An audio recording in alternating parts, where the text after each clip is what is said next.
The party downstairs was still a dull roar of violins and laughter, but inside Julian's private library, the air was thick with the scent of old paper and wood smoke, and the metallic tang of a pistol being cocked. Margaret stood by the window, watching the rain streak against the glass. The sapphire on her finger felt like lead. She heard the heavy thud of the oak door closing behind her. Julian didn't turn on the lamps.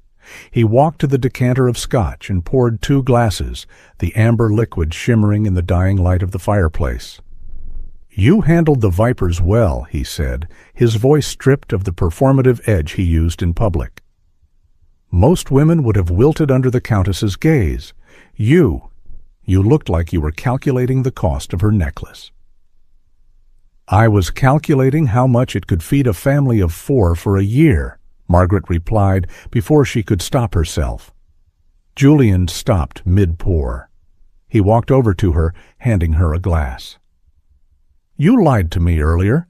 Arthur Thorne didn't see you doing charity work. He saw you selling something. What was it?" Margaret took a slow sip, the scotch burning its way down her throat. She looked at Julian, truly looked at him. She saw the exhaustion behind his eyes. "My mother's silver tea service," she whispered. "It was the last thing we had that wasn't nailed down. I sold it so my father could have coal. Is that the greed you were looking for, Mr. Ashcombe? Or is it just the kind of poverty that makes people like you uncomfortable?" She expected him to scoff. She expected him to call her a martyr. Instead, Julian looked away, his jaw tightening. "You think I don't understand what it's like to watch something you love crumble?" he asked. He walked to a locked mahogany cabinet and pulled out a small framed portrait. He didn't show it to her immediately. "My mother thinks I refuse to marry because I'm stubborn. She thinks I'm holding out for some poetic ideal of love." He turned the portrait around. It was a painting of a woman with golden hair and a smile that looked like it held a secret. "Her name was Clara," Julian said. 6 years ago, I was supposed to marry her. I thought we were building a life on truth. It turned out she was a spy for a rival firm. She didn't want me. She wanted the blueprints for the Ashcombe shipping routes. She nearly bankrupted us before I found out." Margaret felt a chill that had nothing to do with the drafty room. She realized now why Julian was so obsessed with principle. He had been gutted by a lie far more professional than hers. "Now do you see?" Julian stepped closer, his shadow looming over her. "I agreed to this charade because my mother told me you were different. She told me you were practical. But every time I look at that ring on your finger, I wonder what your real price is. What is the lie you aren't telling me yet?" The silence stretched between them, punctuated only by the crackle of the fire. Margaret felt a wave of nausea. She wanted to tell him. She wanted to say, "Your mother is the one holding the leash. She's using me to hide a secret about your father." But she thought of the check waiting for her. She thought of her father's lungs, clearing in the warm air of the countryside. She reached out and touched Julian's arm, a gesture that wasn't in the script. His skin was warm, and for a heartbeat he didn't pull away. "Everyone has a price, Julian," she said softly. "But some of us are paying it just to stay alive. Not everyone is trying to take what's yours." For a moment the tension shifted from suspicion to something else, an attraction born of 2 lonely people recognizing each other's scars. Then the clock on the mantel chimed midnight, breaking the spell. Julian pulled back, his face hardening again. "Enjoy the bed my mother has made for you, Margaret. Just remember, in this house the walls have ears, and my mother has a heart of flint. Don't mistake her generosity for kindness." As he left, Margaret noticed something. He had left the mahogany cabinet unlocked. Inside, tucked behind the portrait of Clara, was a bundle of letters tied in black silk. They weren't addressed to Julian. They were addressed to his father. And the return address was a law firm Margaret recognized as one that dealt only in scandals. Julian has been burned by a professional liar before. Knowing this, do you think Margaret should come clean now to earn his trust, or is she already too deep in Lady Beatrice's web? What would you do if you found those letters? Tell me in the comments. The door clicked shut. Julian was gone, but the ghost of his presence lingered in the room. Margaret stared at the mahogany cabinet. Her pulse was a drumbeat in her ears. She knew she should walk away. She should go to the lavish guest suite Beatrice had prepared and sleep in the silk sheets she didn't deserve. But Margaret had spent years surviving on the crumbs of information dropped by the wealthy. She knew that in a house this big, the truth was the only real currency. She reached for the bundle of letters tied in black silk. The stationery was heavy, embossed with the seal of Sterling and Vane, a law firm known for making inconvenient people disappear. As she unfolded the first page, she didn't find love letters or business ledgers. She found a series of quietude agreements. The letters weren't about Julian. They were about his father, the late Lord Ashcombe. The documents detailed a massive embezzlement scheme, not from the public, but from the Ashcombe estate's own trust funds.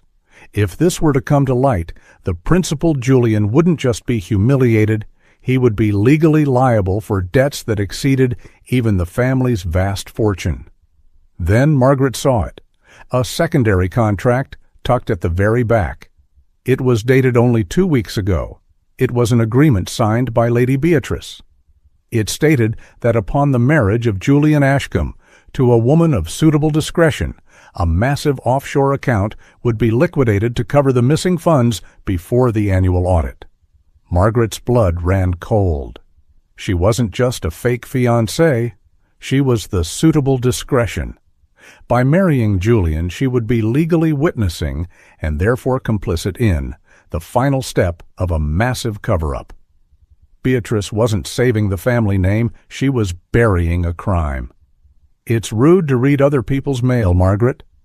The voice was like a razor blade. Margaret spun around, dropping the letters onto the desk. Lady Beatrice was standing in the shadows of the library doorway, her face unreadable in the moonlight. She hadn't been in bed, she had been waiting. "You told me this was about an inheritance clause," Margaret whispered, her voice trembling. "You told me I was helping Julian protect his home." "You are helping him," Beatrice said, stepping into the light. She didn't look angry. She looked bored, as if Margaret were a child failing a simple math problem. "If those papers go public, Julian loses everything. His home, his reputation, his freedom. I am simply cleaning up his father's mess. And you? You are the broom." Beatrice walked over and picked up the letters, tucking them back into the silk ribbon with terrifying calmness. "Remember why you are here, Margaret. Your father's medicine, the roof over his head. You've already taken the ring. You've already lied to Julian's face. In the eyes of the law, you're already part of this." Margaret felt the walls of the library closing in. She was trapped between two versions of the truth. If she told Julian, she would destroy him and lose her only chance to save her father. If she stayed silent, she would be the woman who helped steal his soul. "Go to bed, Margaret," Beatrice said, her voice now hauntingly kind. "Dream of the country house I'm going to buy for you. It's much easier than thinking about the cost." As Margaret walked back to her room, she realized she had one advantage Beatrice didn't know about.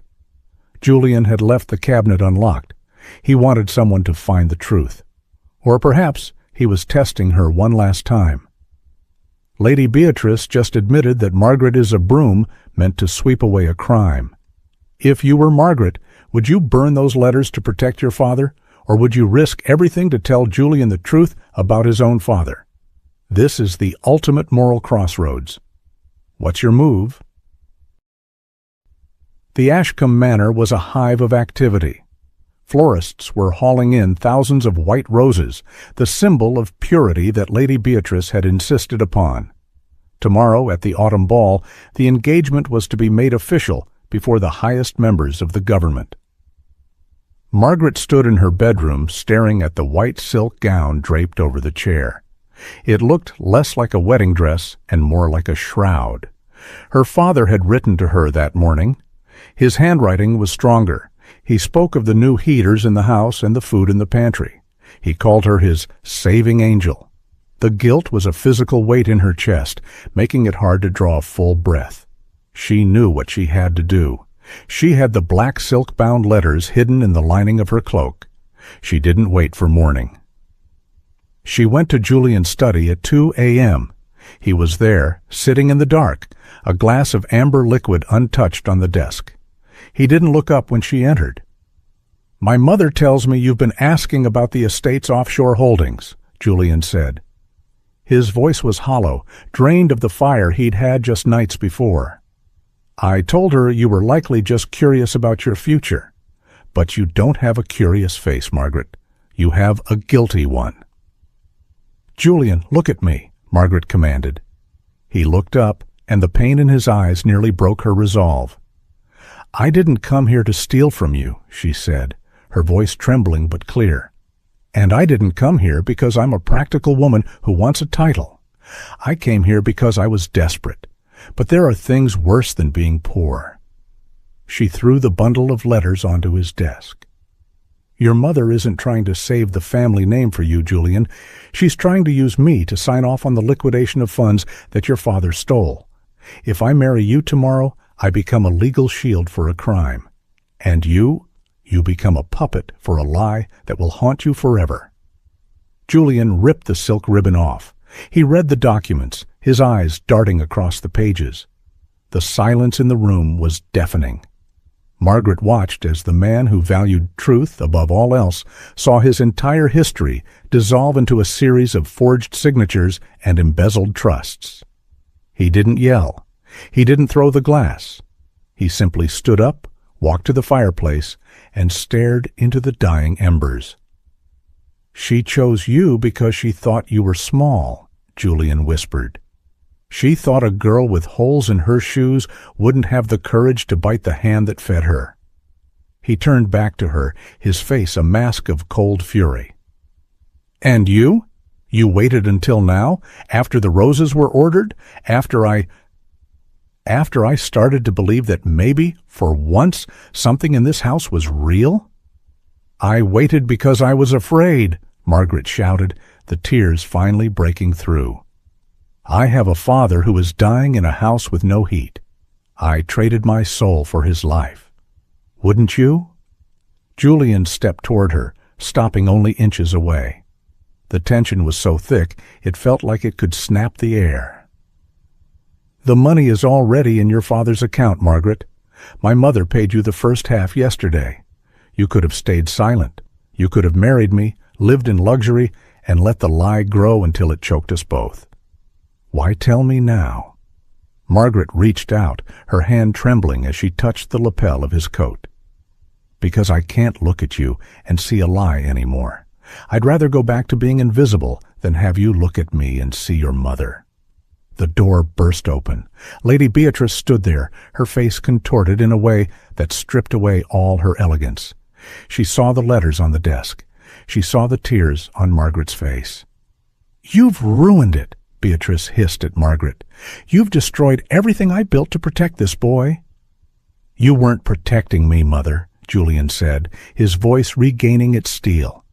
"You were protecting a ghost, and you used a girl who had nothing left to lose to do it." Julian picked up the sapphire ring from the desk. Margaret had taken it off and left it next to the letters.